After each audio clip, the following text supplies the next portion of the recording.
So hello everyone. So I have tried to relate all the information related to biostat. So I will make this series. So this one is the first series.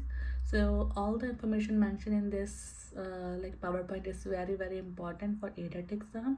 Try to remember the differences, the measurements, the formulas, or like the types of data and everything mentioned in this slide for your final ADAT exam. So let's start with this topic. The first thing is biostatistics. It's like the data and its type. So first we will go with the definition. It is a science which deal with the development and application of the most appropriate method for the collection of data, presentation of collected data, analysis and interpretation of the results, making decisions on the basis of such analysis. So basically, it's just to give an idea like what the biostatistics is. Next thing, the things which we will observe basically when we will see questions on the ADAT based on the biostat, it will be what is population sample. You must know what is like the population consists all the items or individuals which you want to draw a conclusion. The people who live within 25 kilometer radius from the center of the city. So then we have a sample. So for the sample, a sample is a portion of the population selected for analysis. So sample must be the representative of the population. So next is parameter. Parameter is a numerical measure that describes a characteristic of a population. And a statistic is a numerical measure that describes characteristic of a sample. Then we have the classification. Statistics is classified into descriptive, then we have experimental, then inferential. So we must know like this one, the descriptive, it is a method for processing, summarizing and presenting and describing data. So look, describing and descriptive. So then we have experimental, which is a technique for planning and conducting experiment. Just like we will conduct an experiment on a population to see what the effect of new toothpaste or how like the disease occurrence have decreased with the more of the if we are using the method to cure the disease, just like we are doing the experiment. Then we have inferential. That's a drawing conclusion and making decision concerning a population based only on sample data. So you must know the types. Then we have population versus sample. Look, this is a population. Measure used to describe the population are called parameters and measure computed from sample data called statistics. So look, this is a sample. So sample is the representative. It's taken from the population. The small portion which is taken from the population. Then we have variables. So variables are the different characteristics that take different values in different person, places and things. And we wish to observe like the member of the sample group is called sample. So we can they can differ from each other by called variables. Data means information, just like we have all the data in our phone. So the information which is collected of regarding all the variables is called as data. But now we have two types of data. One is qualitative and second is quantitative. So for the qualitative, it is a variable or characteristic which cannot be measured in quantitative form but can only be identified by name or category. So it's not in a quantity. So qualitative, we can do the ethnic group, place of birth, type of drug, stages by giving them the stages of the disease, degree of pain, it's a mild, moderate, severe. So it's a quality. We can see like in based on the quality, but quantity we can measure. Let's see. For the quantitative, it's the we can measure this thing, okay? So numerically, it can be in a discrete form or a continuous. It might can 67.8 or like the proper 67 like this. So it is divided into two types. The quantitative is into discrete and continuous. The value of discrete variable are usually whole number, such as number of episodes of diarrhea or number of children. We can't have somebody is having 2.5 children. No, they have 2 children, 3, 4, 5, like this. So it's a whole number.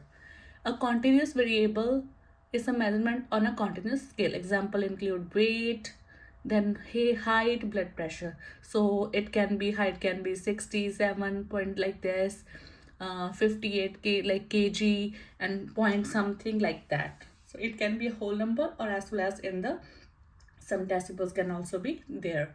So remember, when in the classification they can ask you like this: discrete and continuous, it's in the variable but in a quantitative variable. Next is how we can collect the data. So collection and presentation of data can be by two methods: census method and sampling method.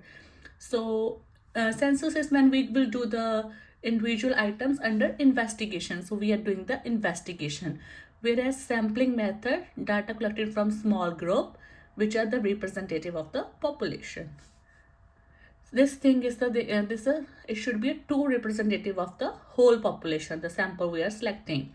So what's the advantages of this method? It requires less time, energy, efforts, whereas census fail.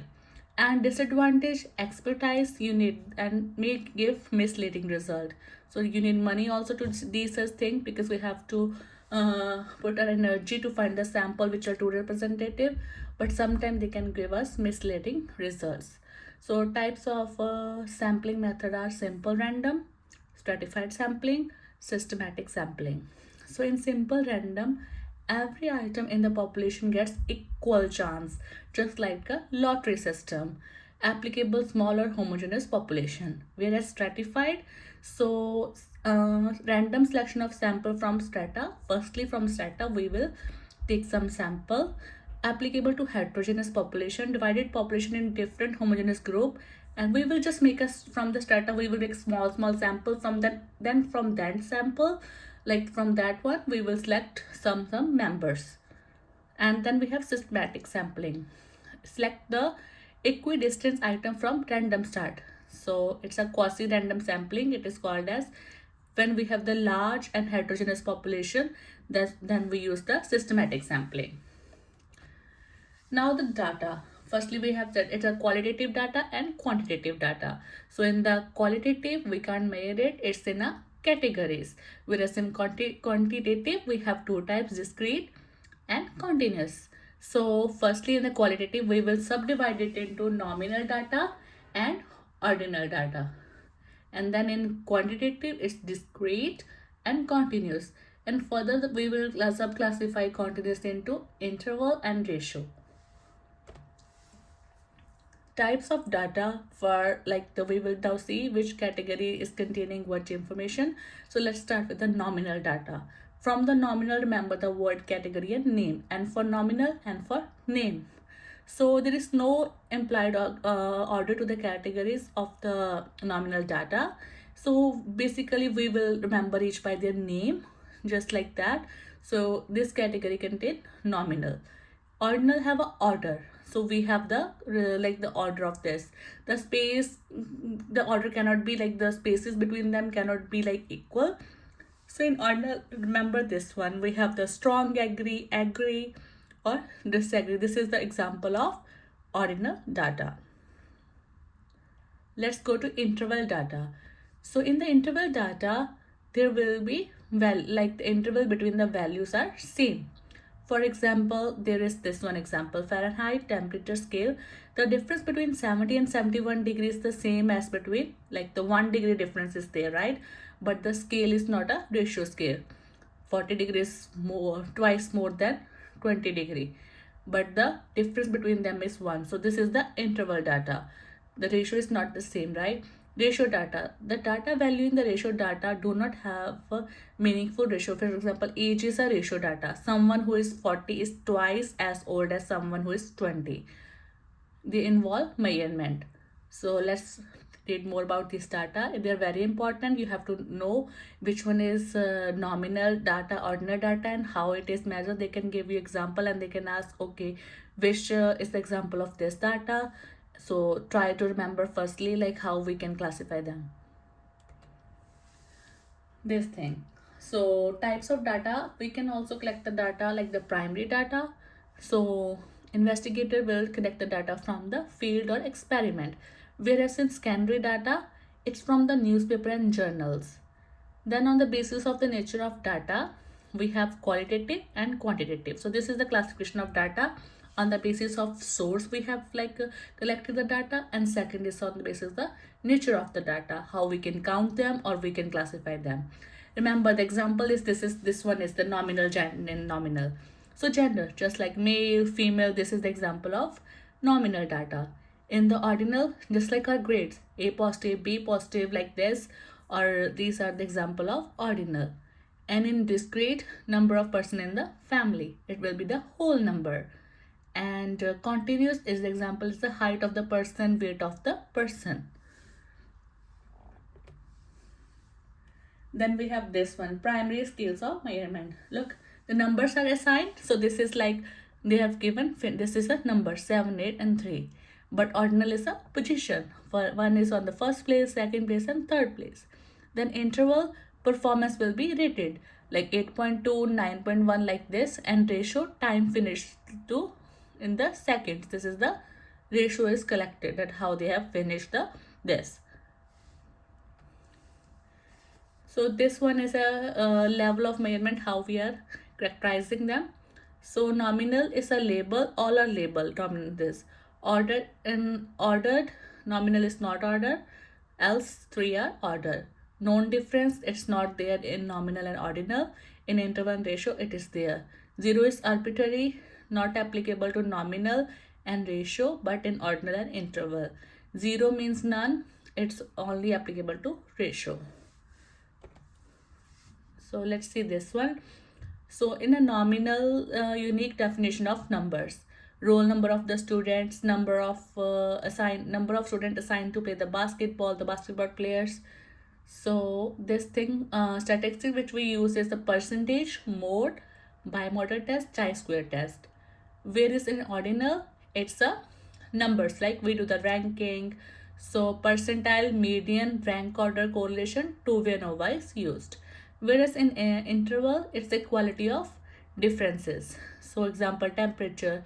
So we use range, mean, standard deviation, product movement, correlation t-test for this one. Ratio is the equality of ratio, like height this. We will see this one, geometric mean, coefficient of variation. Just remember the important one, just like coefficient of variation is seen in which one, and t-test, ANOVA test, chi-square test, these are important things. So let's see this one. This is a very important table you have to remember. So in mode, it's like used in all of the 4, whereas median is not applicable to the nominal but to the ordinal, interval and ratio, whereas mean is not applicable to nominal and ordinal but to interval and ratio. Then we have frequency distribution to all of them. Range not in nominal, but 3 other are applicable on the 3 other. Then we have add and subtract, not to nominal and ordinal and but applicable to interval and ratio. Then we have multiply and divide, so it is only used in ratio. Then we have standard deviation, which is seen in interval and ratio. So this is the very important table. They can ask the question like this. So you have to remember this, so you can attempt the question like which one is important in nominal, ordinal, and you can draw this chart and can solve the question in Biostat. Then we have nominal, name classification. So example, gender, center tendency. There are 3 types of center tendency. Remember, mean, median, mode. Which center tendency is seen in nominal? It's the mode. Whereas in ordinal, it's mode and median. And in interval, all 3. So they can ask the question like this, which all 3 are seen in interval. Mode is seen in this one. So remember like this. And it's a center tendency. Remember 3 types of center tendency. Very important. It's mean, median and mode. And in ratio also, it's 3 of them. So interval and ratio all of them, and mode only nominal, mode and median in ordinal. Very important. Remember all these 2 charts by heart. You can take the screenshot, make your own note. Please remember. Then is how we will present the data. So next step is like we have collected the data and how we are like to present it. Like we can make a table, okay, this thing is increasing, this is decreasing, make a table like values, or we can draw a graph. So let's see the types of these presentations. So first of all, why we do this? So we make tables and graphs so we can have enough information for self-sufficient, so we can see the result and we can also do the documentation. So table and graphs have some common features, some differences, so we will see one by one. First is a tabular presentation. So list, like a type of table is a list table. For qualitative data, count the number of observation in each category. We will draw a table. On one side we can put the type or like the department, and other side we can put the number of patient.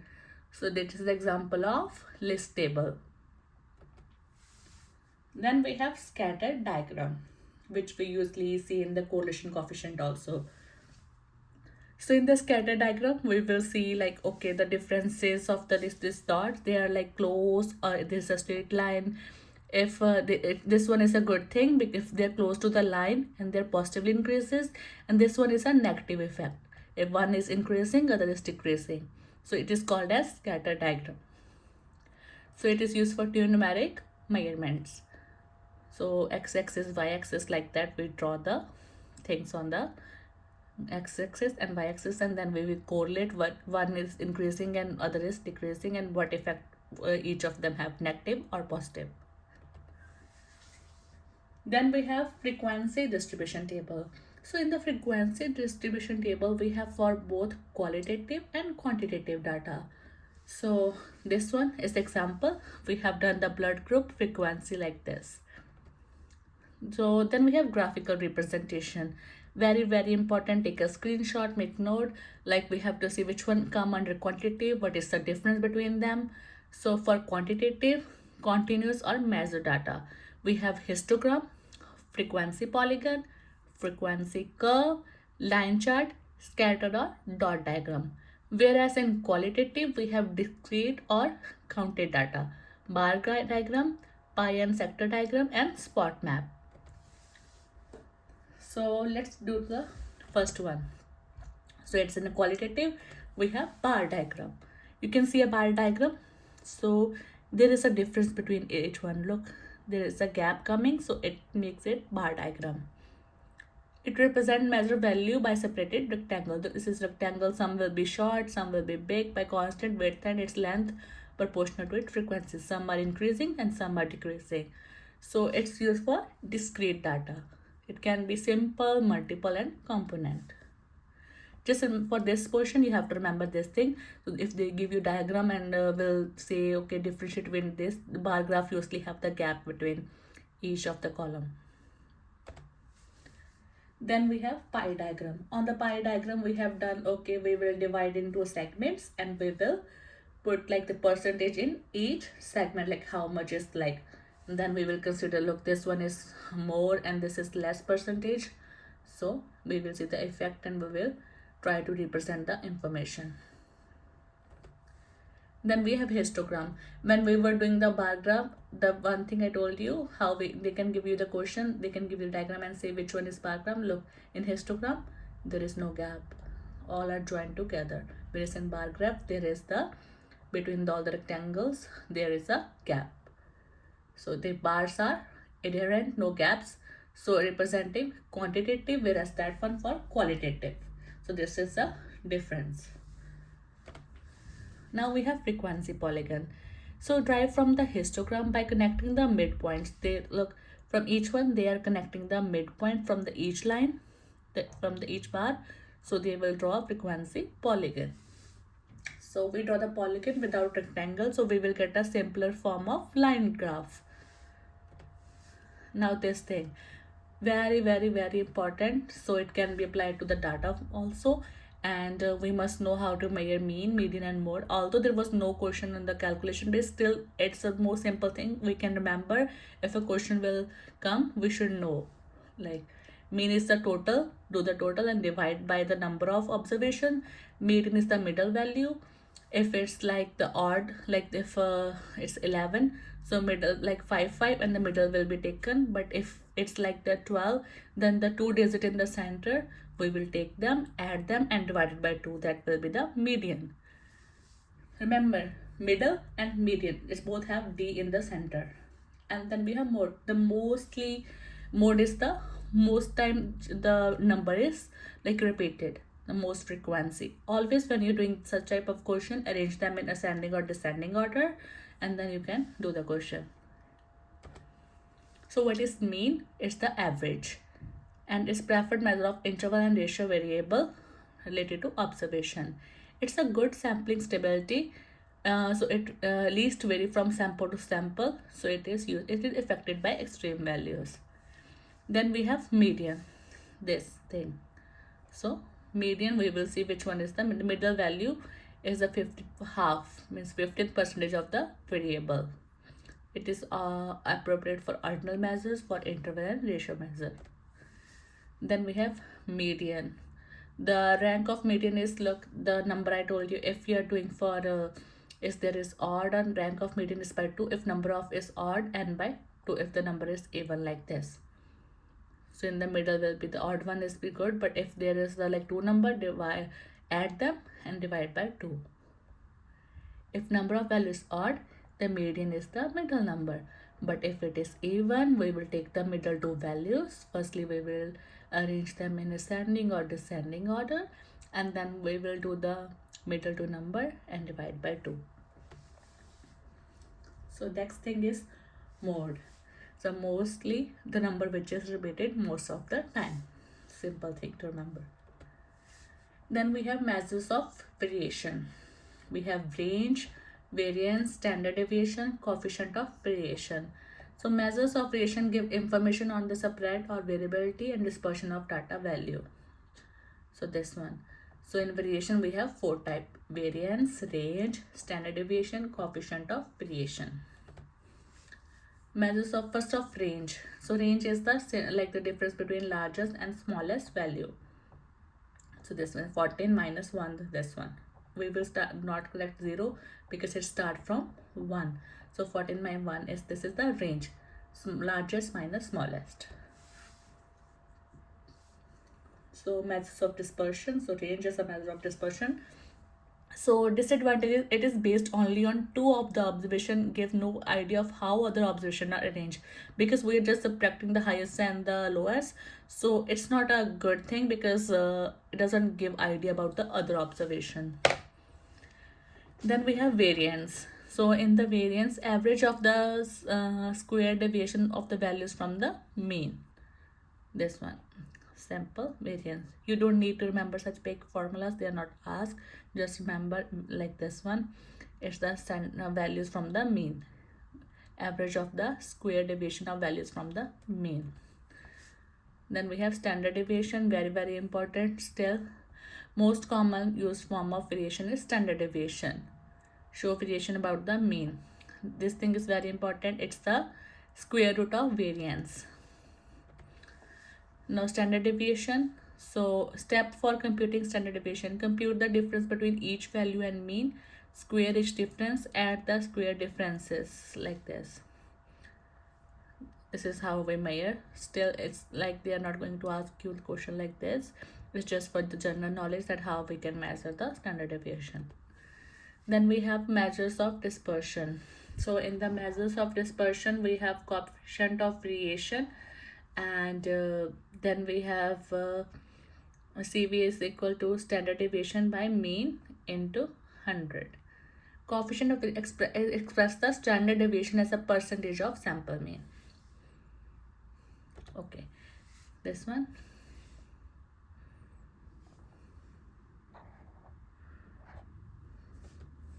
Next, very important. So firstly, we should know what is a normal distribution curve, and is how, like, all the features of this curve. First, it is called Gaussian curve. Half of observation lie above and half above or below the mean. So it's a bell shape. We should know in this one, 1 standard deviation equal to, 2 standard deviation equal to, and 3. In my final ADAT exam, I just received the question, a simple question, 2 standard deviation equal to 95%. So remember all the three values. So properties. Firstly, property is that it is a bell shape. So if it is a bell shape, it's a normal curve, symmetrical, and total area of the curve is 1. Mean is 0. Mean equal to median equal to mode is 0. Standard deviation is 1. Then we have height of curve is maximum at the mean, and 3 measurement of central tendency, which are mean, median, and mode. They are equal, means they coincide. Whereas in, remember, the skewness, one is greater than another, so that's why it's a normal curve. Maximum number of observation is at the value of the variable corresponding to the mean, and number of observation gradually decreases on either side of few observation as the extreme points. So now we will see area under the curve between 2 points can be found in a relationship between the mean and the standard deviation. So mean, one standard deviation is 68.3 of the observation, 2 is a 95.4, and 3 are 99.7. Very important. Make a note somewhere. You can be asked in exam. So in my final exam, it was one question. These limits on the either side of mean are called confidence limit. So this thing, the same thing. So all about this slide, if you're preparing biostatistic portion, all the slides in this one were very important. And one thing I will love to say, although biostat, you will feel like this is a tough portion, but if you will do the proper revision of each the topic, you have to understand the concept. And if you will understand the concept, it will be very easy for the exam, and there will not be any calculation. So don't waste your time on doing the big calculation given on the USMLE practice test. No, only you have to understand the concept, you know which study design, which data is this, so you can apply on the final exam.